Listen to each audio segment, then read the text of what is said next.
So if you remember, with developing new technology, anytime an engineer develops new technology, they have to kind of go through that engineering design process. And if you look at your paper at the very top of that, you see I kind of have that boxed off, the engineering design process.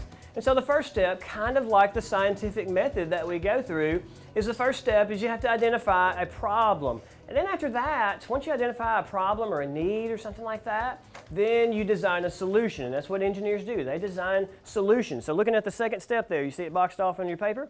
Then what do they do? Evaluate results. And every single lab, or most labs that we've done in here, when we've built something, when we've made something in class and we go through the scientific method, man, we go and we evaluate our results, right? And that's kind of part of the scientific method too. So they're very similar. Engineering design process, scientific method, they have some similar steps to them. Primarily direct instruction is, I try to use it very little. And obviously there are going to be times when I have to to lecture, but I try to use those times to model a lot of what I want the students to do. If you remember, on Friday, if you were here, we sketched a model drawing of what you thought, what you kind of thought a jousting balloon should look like. And so when we joust these balloons, we're going to go through the engineering design process. Now, can I borrow you, Alex, one more time? For the active instruction, I start off with modeling, and I try to scaffold that into the active, where I give them just enough information a lot of times, especially with labs. Alex and I are jousting. If you remember the balloon rockets, we weren't competing against another balloon. We were just on a string with our little straw piece.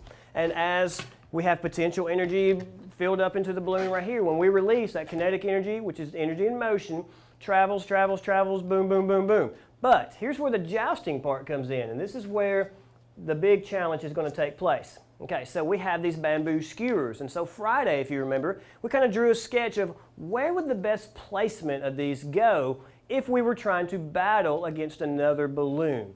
I try to give them just enough information to get them started, and I want them to try to work through some of the struggles of the lesson. I want them to explore some different possibilities to get to a solution throughout the class. So maybe you got to move the straw back. I try to use that time to let the students self-reflect throughout the lesson. Remember, you're testing with the straw first. Testing with the straw first. No bamboo skewers yet until you've had success. How many times? 3 times. Throughout labs, through active instruction, students are able to get immediate results. Good. Woo. Balloons are crazy, aren't they, Maddie? Balloons are a little crazy. Good. You got it? I know you're ready to roll. Find your string. They're able to get the results and evaluate those results. As you see what happened, do you think you need to move your straw, or do you just think it just got caught and just got unlucky that one time? And so, as you saw in today's lesson, they took that evaluation of their work and their effort to go back and make modifications to that. You learn from your mistakes. I love it. That's exactly right, Noah. Good job, buddy. All right, Gracie, it's your turn. It's definitely okay to make mistakes and to learn from those and to grow from those and to make their work much better than it would have been had they not had that opportunity to self-assess throughout the lessons. I try to put as much on the students to use that self-assessment more so than me just showing them here's the solution for that. I want them to explore, and that's the joy of teaching science, to get them to explore that. 1, 2, 3, go!